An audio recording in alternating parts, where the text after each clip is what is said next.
Bonsoir à tous, bienvenue à ce flash d'information. Le ramadan se poursuit, les musulmans sont en jeûne. C'est aussi un moment de partage, de communion.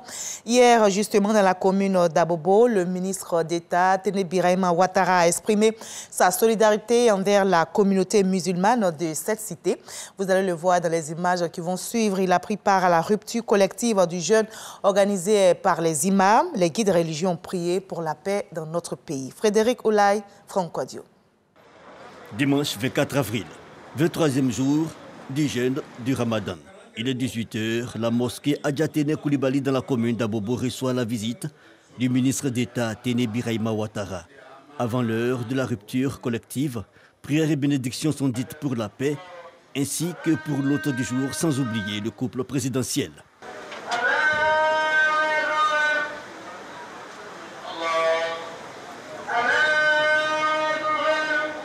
En cette période de pénitence, le ministre d'État, ministre de la Défense, est allé apporter sa solidarité et son soutien à la communauté musulmane de la dite mosquée.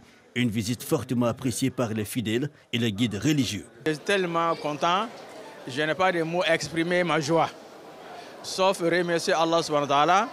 L'arrivée du ministre, c'est comme ce président Alassane qui est venu, donc nous sommes très contents. Chaque jour, nous on fait des prières pour le pays, pour la stabilité du pays et pour l'avancement du pays. Bon, par la grâce d'Allah, on commence à voir les signes. Le mois de Ramadan représente un mois très important pour nous. Le moment, c'est un mois de partage. Donc vraiment, c'est un mois qui est important pour les musulmans. Je suis vraiment content, fier, heureux de recevoir un membre du gouvernement.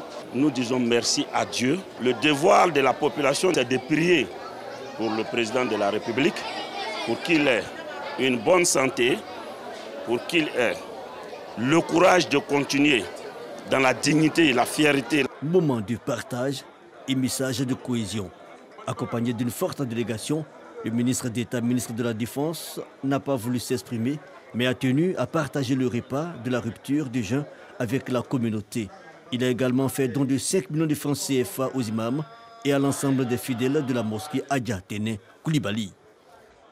Après la mise en place de nouveaux gouvernements, on s'attelle au travail dans les ministères. Les passations de charges se poursuivent pour la continuité du service. Ce lundi, le ministre Laurent Tchagba, qui a quitté l'hydraulique pour les eaux et forêts, a passé la main à Bouaké Fofana, désormais ministre de l'assainissement, de la salubrité et de l'hydraulique. Vous aurez les détails dans l'édition de 20h.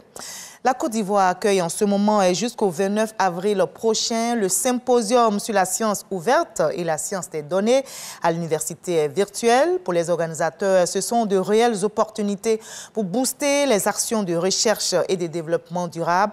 La Côte d'Ivoire envisage de mettre en place un cadre national favorable pour le partage et la collaboration des systèmes et processus de recherche guidés par les principes d'ouverture et de transparence. Le jury de la 59e exposition internationale d'art de la Biennale de Venise, composé des États-Unis, d'Amérique, de l'Italie, du Mexique, du Cameroun et de l'Allemagne, a décidé de décerner au moins 7 prix officiels, dont un prix convoité. Il s'agit du Lion d'or de la meilleure participation nationale. Et ce prix vient d'être attribué à la Grande-Bretagne. Les mentions spéciales sont revenues à la France et à l'Ouganda.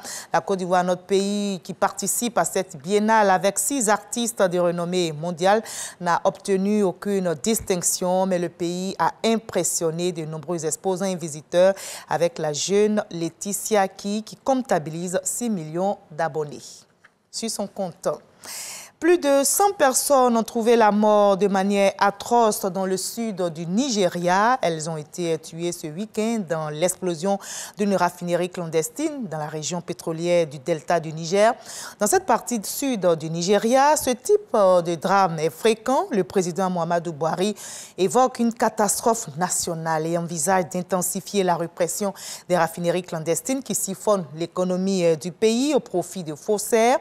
Une enquête est ouverte. Le propriétaire de la raffinerie illégale est recherché. Le Nigeria, premier pays producteur de pétrole africain, est en proie depuis des décennies au vol à l'exploitation illégale d'hydrocarbures. Scène chaotique également au Soudan. Au moins 160 personnes ont perdu la vie dans des violences au Darfour.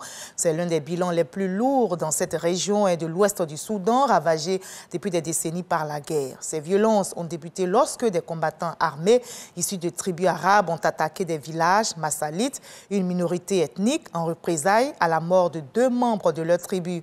Des heurts entre éleveurs et agriculteurs pour l'accès à l'eau sur des territoires avaient éclaté d'octobre à décembre dernier au Darfour et près de 250 personnes y avaient péri.